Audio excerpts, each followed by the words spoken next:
here tonight. This is my second visit with y'all, and if I start going too quickly, just flag me down. I've got a lot I want to try to cover, and I try to keep my presentations in the 20 to 25 minute range, so if I start babbling too quickly, I will apologize on the front end for that, plus my timekeeper over here will kind of keep me notified of that. I do appreciate Mr. Thompson asking me down here, and I think most of you probably know that the Marching for Union book was his inspiration. He is the one who told me about Sergeant Gilbert Henderson Bates, and that is the reason why it is there and has been received really well over the last about 3 years since its publication. But as far as Christmas in the Civil War, the latest book that I published, and that is the Blue Book with one of John Paul Strange's paintings laying there in front of the magazine rack, if you will. Like many of you, I really enjoy Christmas. And especially the last couple of Christmases, we have had our first grandchild, and he and his dad, our son, just left Monday to go back to Mom in Indianapolis. But like many of you, Christmas is a joyous time for me. Most of my childhood memories that I remember as far as being happy and visiting with family, exchanging presents, our kids growing up, I love Christmas. But unlike many of you, I had never served the first day in the military. So I cannot relate to the rigors of military lifestyle, and I certainly cannot relate to what it would be like being away from home during the holidays. That was a time when our family came from basically everywhere in the southeastern United States to reunite at Christmas. But what I want us to look at tonight is how I'm going to address Christmas. We're going to see it change from the religious holiday that it was in covering that book to somewhat of the marketing or commercial behemoth that we have today. And with that being said, Christmas typically for most of us is a joyous time. People tend to spend that time with family and friends. Oftentimes the celebrations are filled with rejoicing and love. It's hard for me to imagine what it would be like to have celebrated Christmas during wartime, especially when so many parts of our country, and especially here in the South, were deprived of the basic necessities of life. And again, that's some of the things that I will touch upon tonight. What I have tried to do in Civil War Christmases is to note the general conditions and the observances of the holiday going to 1860 through 1865, so that we get a flavoring of the pre-war celebrations and the immediate post-war celebrations. It can be difficult, again, to relate to the men and women for me during the Civil War era. And despite the extraordinarily different circumstances in which they found themselves, we can connect, if you will, with them in some of the traditions. By the mid-19th century, for example, this may or may not be something you're familiar with, but many of today's Christmas customs were already in place. Christmas carols, which again, even if you're like I am and you can't sing, we probably enjoy singing Christmas carols. Gift giving and tree decorating, all of those were pre-Civil War festivities, and they would exist and actually grow in prominence during the war. Charles Dickens had already published A Christmas Carol in 1843, and I'll touch upon that again later. And indeed, the Civil War saw some of the initial introductions of the jolly old man himself that we refer to as Saint Nick, and that will be through the work of an immigrant artist who we will discuss later as well. Americans tended to observe the holiday throughout the war as a way to find comfort and also to bond with family members through these long-lost traditions that people in many other countries were celebrating. During the war, for example, on the U.S. side, President Abraham Lincoln and his family celebrated Christmas during the first year of the war by holding a Christmas party in the White House. During the 1862 and 63 seasons, he would visit soldiers in area hospitals in D.C., typically accompanied by one of his sons. And Mary Todd Lincoln would raise money for Christmas dinners and then would send gifts to wounded soldiers and so on, again, during some of those hospital visits. One of the most famous U.S. gifts, and sometimes kind of painful to people who are of the Confederate ancestry and had relatives who fought for him, was when General Sherman captured the city of Savannah, Georgia in December of '64, and he said, "I beg to present you a Christmas gift, the city of Savannah, with 150 guns and plenty of ammunition and approximately 25,000 bales of cotton." So obviously that is arguably the beginning of the end for the South in a lot of people's minds. If you enjoy Christmas as much as I do, you may be interested in the fact, again, for some of the Christmas carols that existed. Among those, Deck the Halls. Again, I can't sing it, and I will not burden you tonight with that, but I love that song. O Come All Ye Faithful, and Hark the Herald Angels Sing, all of those published in the 1840s. American musical contributions to the season also included It Came Upon a Midnight Clear, Jingle Bells, We Three Kings, and Up on the Housetop. So those songs that most of us could sit here right now and hum them in our heads and remember singing with kids or grandkids, those were popular back in the day. I have dedicated several pages of that book also to poems that were published in the era, many by civilians, quite a few by soldiers. So you see celebratory moods as somewhat more of a lamenting nature, homesickness, and things like that. In the South, and this certainly warrants mentioning, a pre-war Southern Christmas dinner might consist of, and we'll talk about this before we go eat because this sounds pretty good, baked ham, turkey, oysters, no, that one kind of loses me, and winter vegetables from the root cellar, squash, cabbage, potatoes, sweet potatoes, carrots, and apples. They ate preserves, various pickles, relishes, breads, pies, and puddings. And one of the things that I saw that many people, civilian and soldier alike, mentioned was eggnog. They loved their eggnog. Now, I'm going to leave it at that, but they oftentimes had additives to their eggnog to help celebrate Christmas. And again, I will just leave that as enough said. A Confederate nurse by the name of Kate Cummings said that before daylight she was up making eggnog and she couldn't find enough for everybody, so she limited it to the wounded patients as well as the nurses and the doctors. But from what I could tell, and I think this is a common sense thought, but also I've tried to substantiate this through research, typically your soldiers who were in the hospitals had better food than did the soldiers out on the battlefield. The Christmas trees would typically be somewhat indicative of the precursors we would think of as far as today. I still feel like we lost something on Christmas celebration for stopping cutting down live trees, and we tend to go with an artificial tree and have pretty well since our boys have been grown. But little things like that, you know, they might not have much to decorate those trees with, but it was interesting again for me to see how they celebrated. On Christmas Day, 1864, there was a lady named Julia Johnson Fisher writing from Georgia, and she said, "We dined quite sufficiently, and Mrs. Lynn furnished us with a turkey. We had some chickens and I can't speak tonight, a fresh piece of pork. Gussie, which was one of her slaves, had been off 10 miles and brought oysters. We had oyster stew as well." So again, you can tell they were pretty celebratory, just like if you read about the first Thanksgiving from back in the day. Many of the foods that we think of today as tradition, we had back then. Am I okay time-wise, Mom? Okay. Kids. We've got to talk about kids because, I'm sorry, when I think of Christmas, I think of kids. And these were one of the major focal points of Christmas. Christmas was altered during the war, but a lot of the Southern children wrote about how Santa could go along various routes and manage to escape the various blockades that had been formed. The wealthy Southerners oftentimes benefited from those blockade runners, and they themselves didn't find themselves going without. But again, I think it will be interesting if you read some of the various passages that people came up with in those times. Surprisingly, one of our most beloved legends, and again, that Santa Claus played a major role during the war, but not as we think of him today. When I think of Santa Claus, I think of him coming down the chimney, giving gifts to the kids. Thomas Nast, who was a German immigrant, used him primarily as propaganda, almost always portraying the Federal soldiers as the good people and the Confederate soldiers and the Southern people as bad. Now, Nast would fully develop Santa Claus in the decades following the war. And again, if you look at some of your early Coca-Cola advertisements, for those of you who are Coca-Cola collectors, you can see the image that Nast creates based upon Dickens and some of his writings as well. He was also supposed to take the description from Clement Clark Moore's 1821 poem and create a Santa Claus, and he did that again during the Civil War.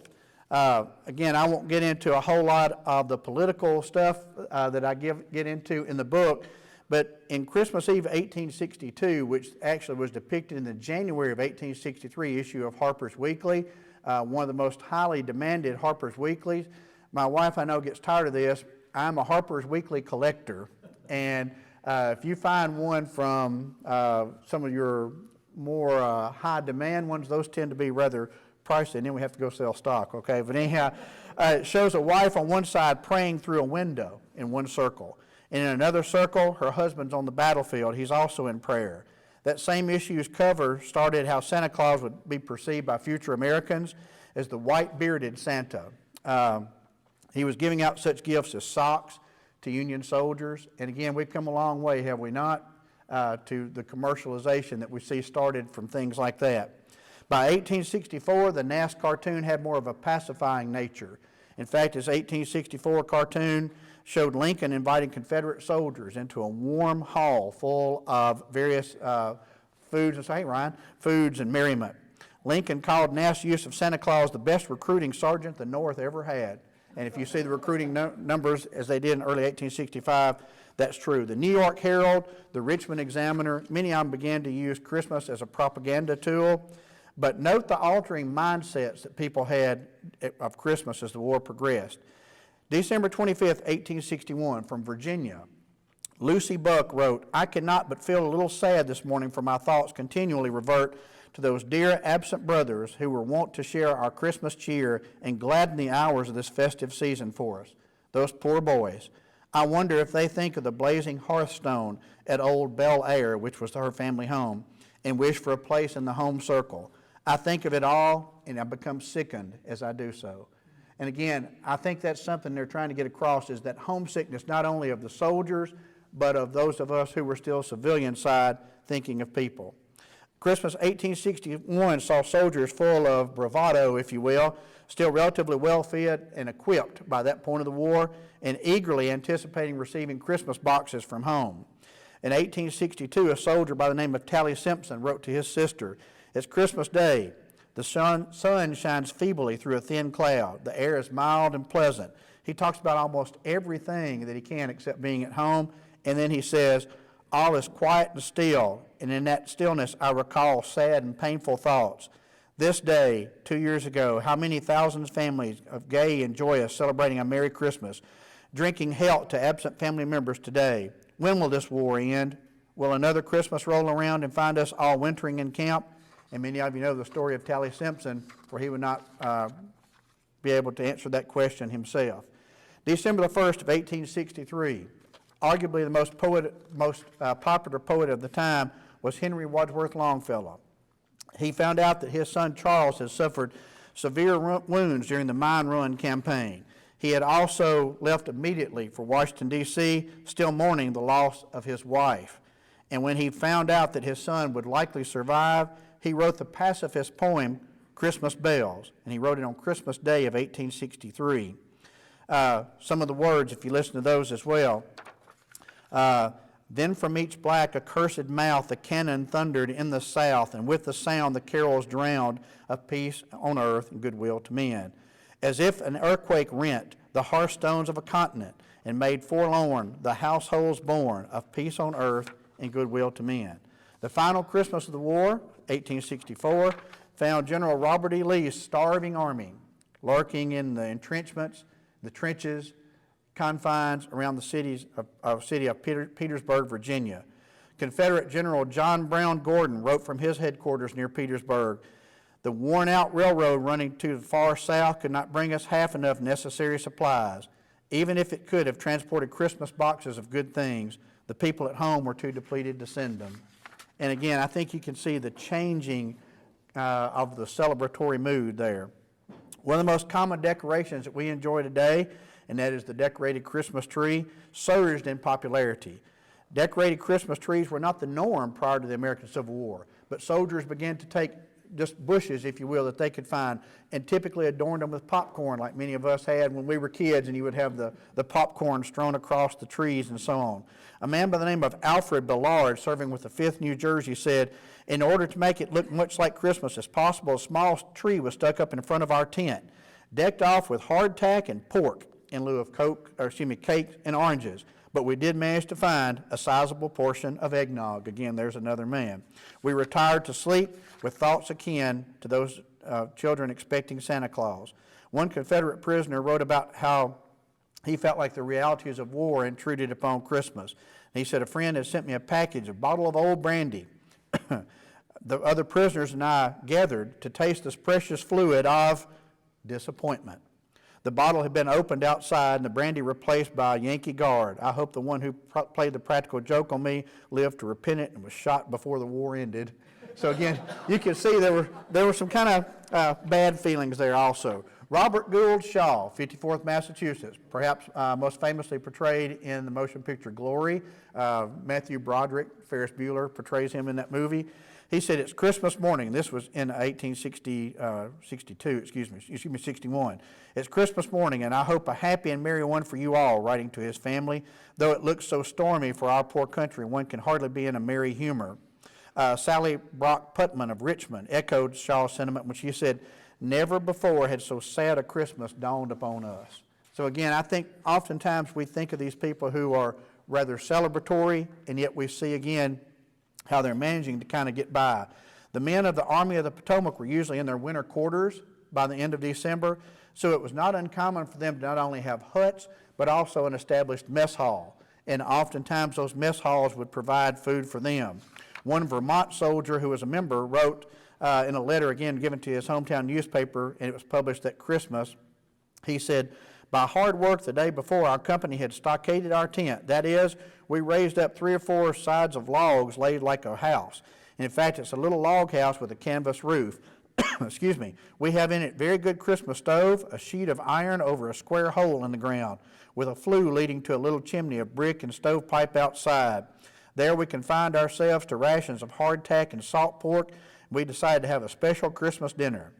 We got some excellent oysters from the sutler who took almost all of our money, and some potatoes, very nice ones, 2 quarts of rich milk, some hickory nuts, and some dried peaches. I officiated as cook, and as all agreed, we got up a rather capital dinner. Not that it's such bad living for poor soldiers, is it? He went on to say. Now, as far as Confederate homesickness at Christmas, one Confederate soldier who was away at Christmas said there was no cure for the nearly incapacitating homesickness that he felt it had invaded his life. He wrote to his wife in 1863, by the way, the soldier's name was Philip Power, who would die soon afterwards, I do not care to celebrate Christmas until I can see you and my children. When will that holiday come? I hope the children enjoyed themselves. I thought of them when I first awakened in their stockings. Fortunate for them, they were in Richmond, where something maybe could have been found from Santa Claus. Also, applications from furloughs. Typical in today's military for holidays, and especially around Christmas time, those were frequent. And one man wrote, he said, I borrowed a passage from my Bible, and what man is there that betrothed a wife and hath not taken her? Please let me go home for Christmas. And he was given a furlough to go see his new wife. Also, we tend to think of a lot of our soldiers being rough and rugged individuals, but a Union Brigadier General by the name of John Gary, slow down, I'm trying to get 3 more pages covered, I'm sorry, Mom. John Gary wrote from Fairfax Station, Virginia. She was giving me the slow down, I'm sorry. He said, my little pet, and this is writing to his daughter, on Christmas Eve, I have no doubt thought of you enjoying yourself, perhaps with the toys of the season, eating of cakes and nuts and hanging up your stockings in the chimney corner for old Kris Kringle. Maybe he comes along with his tiny horses in his little wagon. Well, when I was a little boy, a good many years ago, I was fond of such things myself. Pet, as he would go on to call her, enjoy life while you can, for I may never see you again. And certainly he never did. As for battles and bloodshed, there were conflicts and confrontations in and around Christmas. Think about Fredericksburg, for example, just before Christmas of 1862.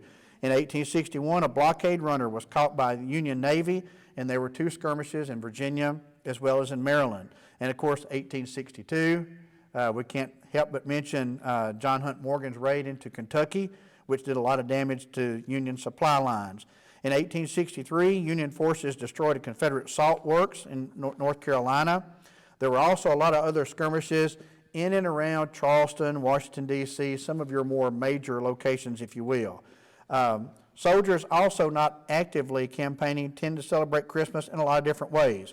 A captain from Massachusetts talked about buying his soldiers from various sutlers turkey, oysters, pies, and apples. I went on to say, though, however, many soldiers received no special treats or privileges. On December 25, 1864, 90 Union soldiers from Michigan, who were led by their captain, received food and supplies, and they turned around and gave them to poor Georgians in the territorial area where they were. So again, we see a lot of fellowship there. As we can see, and hopefully some of these examples that we've discussed tonight shed some light upon, Christmas during the American Civil War served as both a time of escape and reminder of the awful conflict that was going on in our country. Remember, guys and ladies, over 600,000 people killed in that bloody conflict. Many of the families never knew what happened to their children. One of the books that I have written, in fact, it's entitled Sacrifices of the Porters.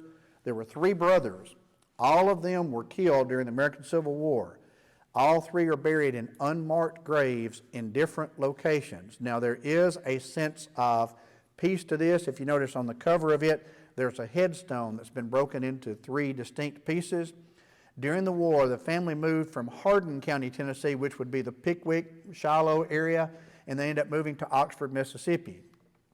And while there, the dad, the mom, and the 2 sisters received news of the passing of a first, the second, and eventually third son. He put up a headstone to give mom a place to visit, to pray on a regular basis. During the 1980s, some good old Mississippi boys cruising through the cemetery in a 4-wheel drive truck knocked over the headstone, and it broke into 3 distinct pieces, each one with one of the son's names, the year of birth, and the year of death. So again, but they don't know where near Atlanta, where near Murfreesboro, and also where near Manassas or Bull Run, first Bull Run, those 3 sons were buried, all again in mass graves. And that uncertainty to me would have to play upon the minds of those left back home.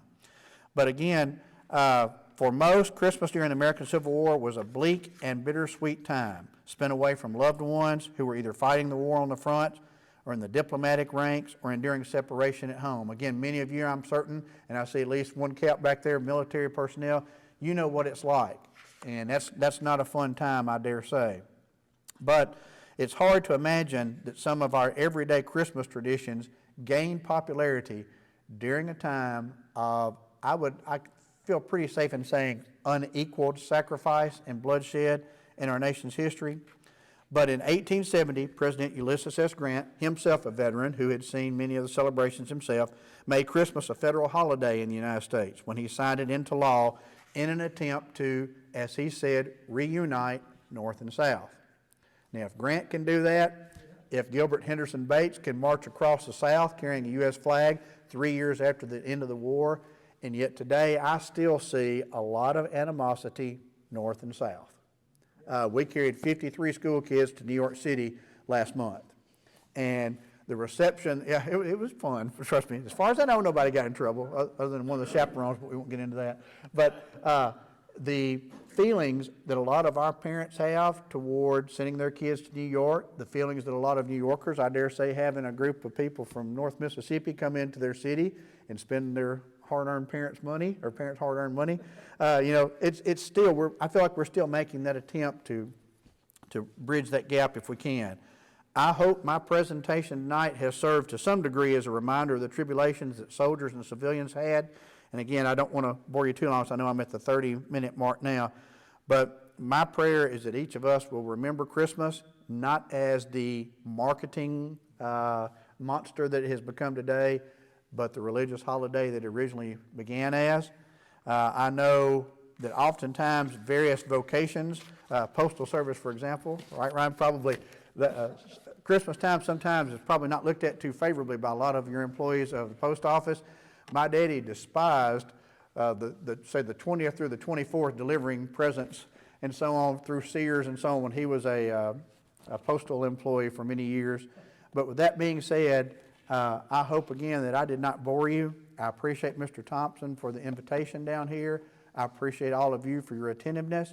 I have no problem at all trying to answer questions, and I assure you if I do not know, I will tell you I do not know. But again, I have copies of most of my books there. Mr. Thompson and I were discussing it earlier. 2 of my books are no longer available, one from my choice, one from the publisher's choice. But that is a game that we can't get into because it's a nasty business.